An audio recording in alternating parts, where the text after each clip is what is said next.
Let's get it. Ladies and gentlemen, welcome to the Bullpen.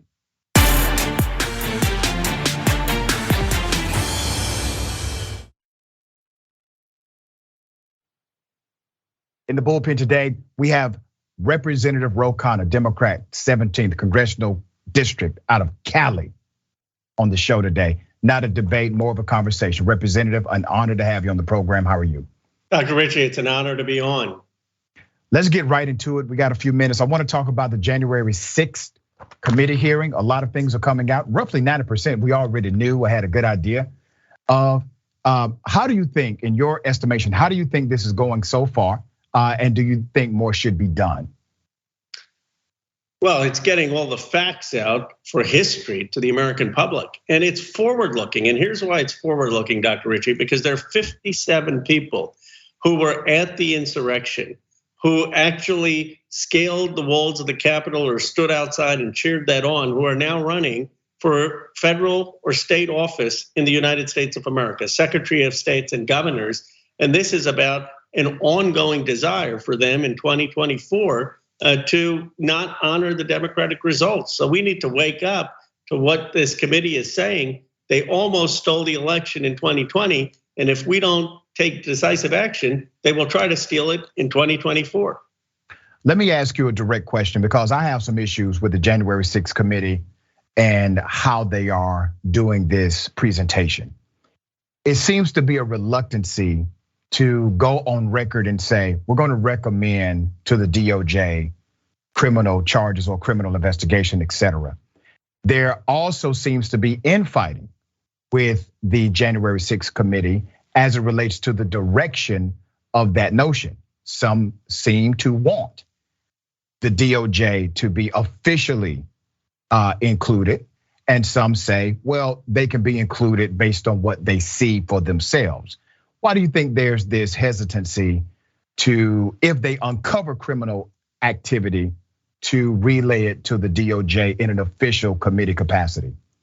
Well, they should relay their findings officially to the Justice Department. I think what they can't do is recommend to a prosecutor whether to charge someone or not, and that's just congressional ethics. I mean, you wouldn't want me as a congressman to be making recommendations to the local DA or US attorney about whether to charge someone or bring criminal activity. But in terms of referring it to the Justice Department, that makes perfect sense. And then what we can say as members of Congress is we want accountability and where the facts go, and we shouldn't have other considerations mitigate accountability, and that the Justice Department really needs to do what the law requires. This is going to be interesting how it turns out with Ginny Thomas. I know I only got a few more minutes with you. They were reluctant. This is on the record. They did not want to question Ginny Thomas. They questioned a lot of other people. Ginny Thomas has now come out and said she basically is happy to testify. But think about this, Congressman. We're in the presentation phase. The interview phase has kind of ended. I mean, obviously they can continue to interview people. Why do you think there was this hesitancy to interview Ginny Thomas when she has popped up in text messages and emails with people they did in fact investigate for trying to overturn democracy in America? Why do you think she was protected in a way that none of the other ones were? Dr. Richey, I agree with you. I think sometimes there's too much of a formalism. There's nothing barring them legally from having Ginny Thomas come before the committee and to explain why was she trying to intervene? Did she think that it was a conflict with her husband on the Supreme Court? Should her husband have recused himself from these cases? And here's why it matters going forward.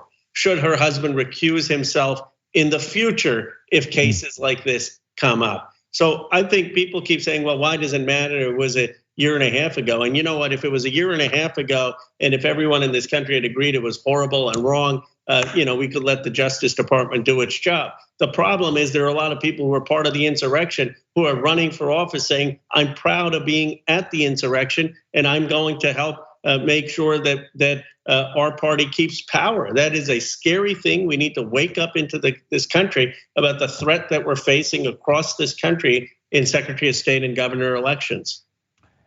Would you support, Congressman, a bill that would basically prohibit individuals who have been convicted of seditious conspiracy against the government, or those who have been known to affiliate with that kind of conspiracy to overthrow the government, from actually obtaining political office in Congress. And I say this not within the statutory context, but within the rules of the Congress. You all have membership rules.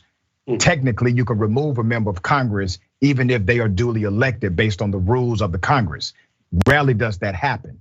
But would you support a move like that to ensure that individuals who are known actors against the United States government from actually becoming a member of the United States Congress? Yes, I would. And I think it would only strengthen Section 3 of the 14th Amendment, which my reading is prohibits people who are actively involved in an insurrection from serving at least in federal office. So I would support that. All right, Congressman, thank you for your time today. I appreciate you. I know you got a lot of work to do, but thank you for dropping by Indisputable. Appreciate your show, Dr. Richey. Thank you. Look forward to being back. Same here.